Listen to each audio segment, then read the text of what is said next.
Selamat datang hari yang indah. Terima kasih. Halo teman-teman, apa kabar? Ada saya kembali, Aryan Surya, sobat baik kamu dari Pagar Kehidupan. Nah teman-teman, sebentar deh.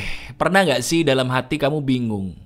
Ngerasa pagar kehidupan itu benar. Cuman ada beberapa poin yang saya tuh masih bingung mas tentang rejeki. Contohnya gini, kamu kan udah mancing nih, rejeki sama jodoh udah saya ajarkan tuh. Gimana cara mancing jodoh atau mancing rejeki di video kemarin. Keren ya? Terima kasih, responnya bagus loh. Nah terus, abis saya mancing rejeki atau jodoh, usaha apa berikutnya yang harus saya lakukan mas? Iya kan? Kita udah mancing duit nih, udah mancing jodoh. Melalui sedekah, melalui ini, melalui itu bagus. Langkah berikutnya harus ngapain? Apakah saya harus menunggu saja atau saya berusaha? Kalau berusaha harus ngapain? Kalau nunggu, cara nunggunya gimana dan sampai kapan? Itu pertanyaan kamu kan? Oke, sekarang kita bahas itu. Jadi tetap kamu melakukan apapun yang sedang kamu kerjakan seperti biasa. Biarkan saya ngomong sendiri ya seperti biasa, kamu loudspeaker aja. Tapi di bagian depan ini coba dong, tuliskan di komentar. Tuliskan satu kata yang paling benar untuk kamu. Tahu nggak kalimat itu apa? Tuliskan gini deh. Aku itu hebat bagi orang yang tepat. Tuliskan gitu. Saya ulangi. Kamu tulis, aku hebat bagi orang yang tepat. Itulah sebaik-baiknya perkataan. Nanti saya baca, saya berikan hati. Coba kamu tulisin deh. Enak nggak rasanya? Nah, ngomong-ngomong soal aku hebat bagi orang yang tepat.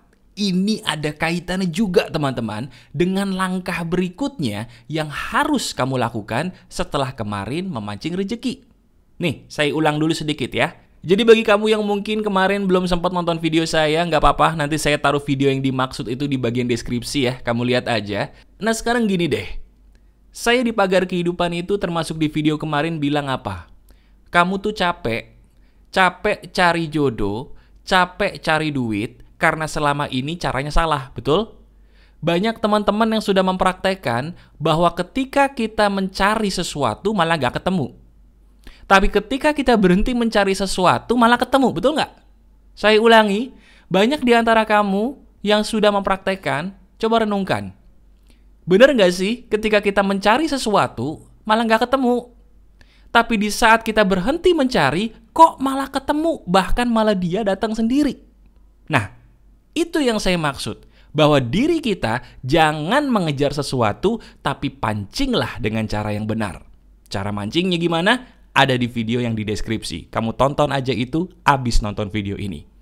Nah sekarang, anggap kamu sudah melakukan cara yang saya katakan kemarin dan sudah ada hasilnya. Tapi kok belum klimaks nih hasilnya, belum mentok mas. Ada nggak caranya gimana supaya setelah kita mancing rejeki kemarin, mancing jodoh kemarin, terus hasilnya bisa lebih wow gitu bagi saya. Caranya gimana sih mas? Ada nggak langkah berikutnya? Ada. Apa itu? Lihat kalimat yang kamu tulis, lihat kalimat di komentar yang teman-teman kamu tadi tulis. Itu dia jawabannya. Teman-teman, dengerin baik-baik ya. Ini paling sering kamu langgar nih sebagai sahabat saya. Sadar gak sih, kamu itu cantik loh. Sadar gak sih, kamu itu ganteng, hebat, pinter, luar biasa, spesial.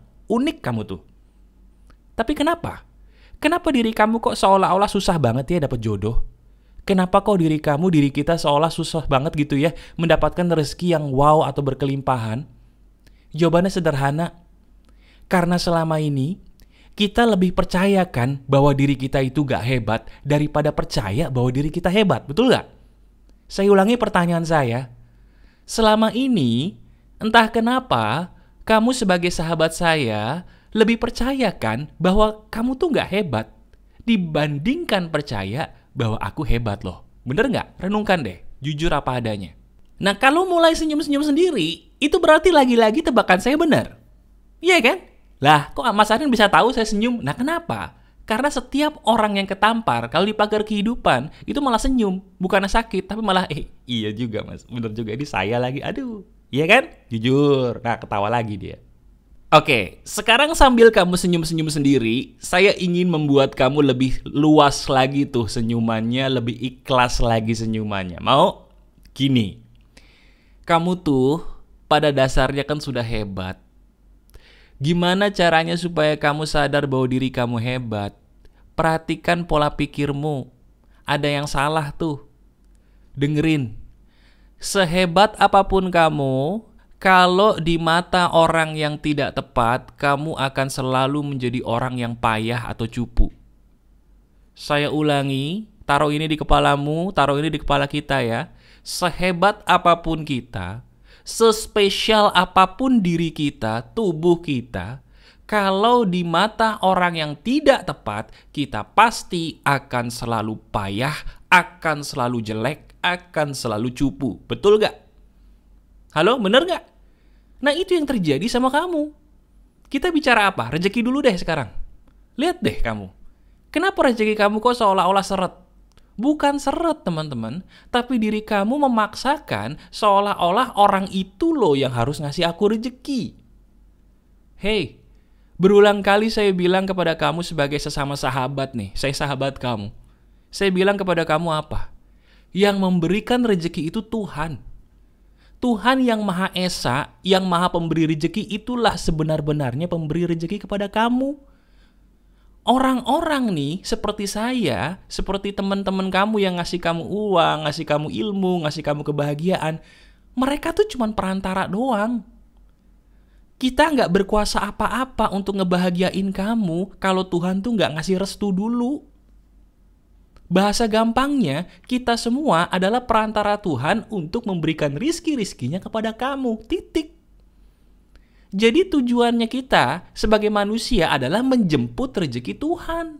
Menjemput itu bukan dengan cara ngejar. Kalau ngejar maksa. Menjemput itu kita tengadahkan kepala kita. Kemudian kita katakan kepada Tuhan, ya Tuhan, saya ikhlaskan apapun yang Engkau beri, saya terima. Nah, begitu dikasih sama Tuhan, itu loh yang terbaik. Cuman dengerin baik-baik, gak semua orang yang di samping kamu itu adalah titipan Tuhan loh. Kalau orang di sebelah kamu adalah titipan Tuhan, ciri khasnya dia itu selalu baik buat kamu.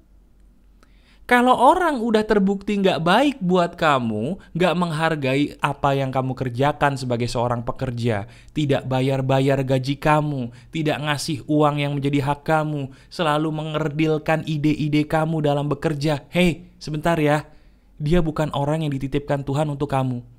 Itu hanyalah orang yang jadi cobaan buat hidup kamu, supaya kamu berani untuk apa? Hijrah pergi dari dia. Sekarang bagaimana mungkin rezeki kita mau bagus, teman-teman, kalau kita maksa supaya orang itu aja yang ngasih aku duit. Padahal udah terbukti nih, dikasih petunjuk sama Tuhan bahwa hey, orang itu atau orang-orang itu bahkan bukan orang yang tepat buat kita loh dalam bekerja. Mungkin bos kita bukan orang yang baik. Mungkin nasabah-nasabah kita bukan orang-orang yang bisa dipercaya. Kita udah berusaha untuk membuat mereka memahami, tapi kok mereka kayaknya nggak mau paham dan tidak peduli dengan apa yang kita lakukan. Nah, itu berarti bukan orang yang tepat. Cabut dari sesuatu yang kamu tahu itu bukan sesuatu yang baik untuk kamu.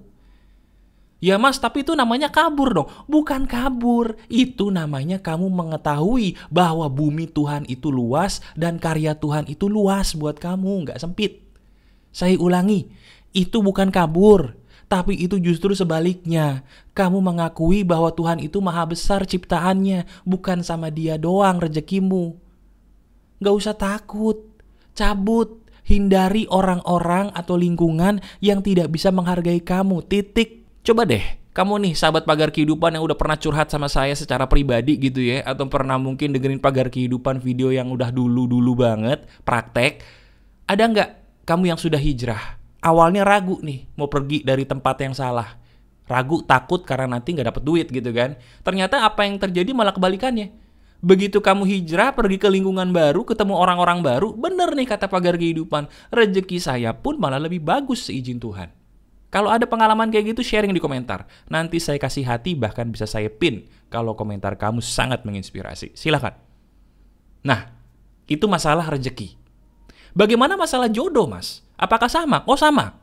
Ini justru lebih krusial, lebih penting lagi, dan sering banget kamu langgar nih, terutama para perempuan ya. Laki-laki juga sering melanggar ini, tapi entah kenapa yang banyak korban tuh perempuan. Bener nggak? Gini loh, kamu tuh Mau sehebat apapun, secantik apapun, seseksi apapun, sebaik apapun dirimu, kalau orang yang jadi pasanganmu itu bukan orang yang tepat, kamu akan menjadi sampah. Mohon maaf. Maaf ya, saya harus pakai kata sampah karena ini biar nampar supaya kamu sadar. Hey, iya, kamu, diri kamu sebagai sahabat saya, dengerin baik-baik. Kamu tuh dari sananya udah oke, udah spesial, udah luar biasa. Lihat tubuh kamu, lihat diri kamu deh. Udah oke diri kamu tuh. Ya, kamu udah baik banget loh jadi cowok, jadi cewek. Tapi tolong ya, tolong dengerin saya baik-baik. Bukan kamunya yang salah. Bukan diri kamunya yang kurang sempurna. Diri kamu tuh udah oke punya. Tapi sayangnya, orang di sebelah kamu itu loh yang tidak tepat buat kamu. Jangan memaksakan orang yang tidak tepat untuk menjadi tepat. Saya ulangi, kunci hidup ini sederhana teman-teman. Jangan memaksakan orang yang tidak tepat untuk menjadi tepat. Betul. Kalau memang dia bukan orang yang tepat untuk kamu, akui, lepaskan. Saya ulangi, kalau memang terbukti dia bukan orang yang tepat untuk diri kamu, akui. Jangan denial, jangan kamu sangkal. Akui bahwa memang dia bukan orang yang tepat buat diriku, cabut.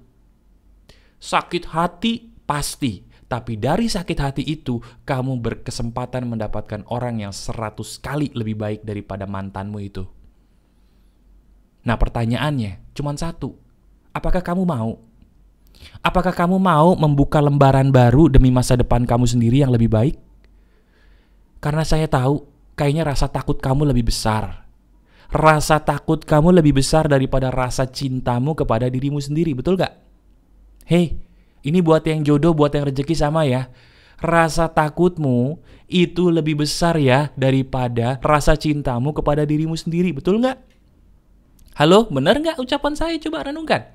Nah, sekarang coba kita pikirkan baik-baik teman-teman. Kita renungkan bareng-bareng. Bagaimana mungkin rezeki Tuhan itu bisa masuk kepada kamu kalau kamu sendiri pun berusaha menjadi Tuhan? Halo? Bagaimana mungkin rezeki dari Tuhan yang namanya uang berkelimpahan, yang baik, yang berkah, dan jodoh yang terbaik bisa masuk ke dalam hidup kamu, ke dalam hidup kita, kalau selama ini kita tetap menjadi Tuhan buat diri kita sendiri? Loh mas, kok Mas Aryan bilang saya menjadi Tuhan buat diri saya sendiri, maksudnya apa? Loh, ketika kita ngotot teman-teman, ketika kita ngotot, itu berarti kita menjadi Tuhan untuk diri kita sendiri. Bener. Makanya di pagar kehidupan apa? Saya bilang jangan ngotot teman-teman, ikhlaskan.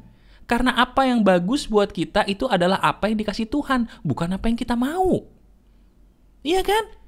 Halo? Bener nggak? Renungkan deh.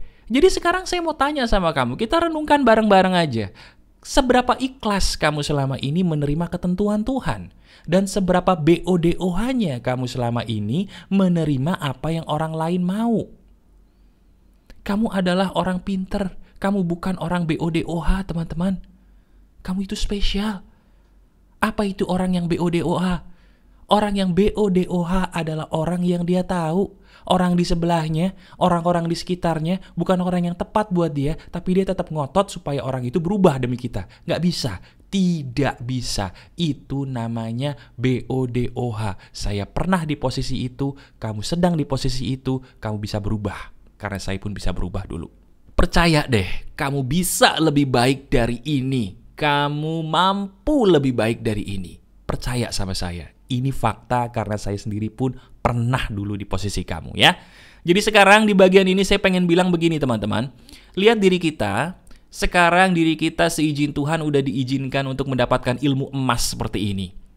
Video saya bisa sampai kepada kamu gimana pun ceritanya, ini bukan kebetulan teman-teman.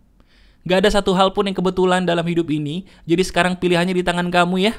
Kamu mau menjadikan petunjuk Tuhan ini sebagai sebuah jalan kehidupan kamu yang luar biasa demi masa depanmu sendiri, atau ini cuma menjadi hiasan telinga aja yang kamu dengerin sih, tapi ya prakteknya ntar aja deh, nggak apa-apa. Aku masih suka kok diinjek-injek sama orang, aku masih suka kok rezekinya seret karena ketemu orang yang salah terus, tapi aku paksain demi masa depan aku mau deh mas diinjek-injek sama orang. Ya udah, itu semua keputusan ada di tangan kamu sendiri. Tapi coba dengerin saya baik-baik, dengerin. Bukankah sebenarnya kamu itu lebih berharga ya daripada ini. Buang rasa takut kamu, buang rasa takut kamu, dan coba dulu deh materi ini pelan-pelan tapi pasti. Renungkan, bukankah apa yang saya bilang dari tadi ini benar semua sebenarnya untuk hidup kamu? Pikirkan ya, renungkan.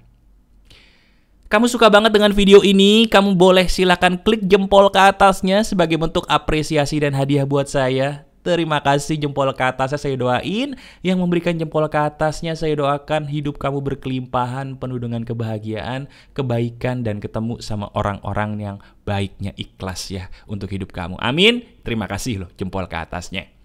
Kalau kamu butuh curhat dengan saya, bisa lihat deskripsi. Coba sentuh dulu deskripsi dari video ini. Nah, di situ kamu daftar aja curhat dulu. Siapa tahu masalah kamu bisa saya bantu dan saya tolong ya. Kamu suka dengan video ini, berarti kamu suka dengan cara pandang saya. Saya siap membantu kamu.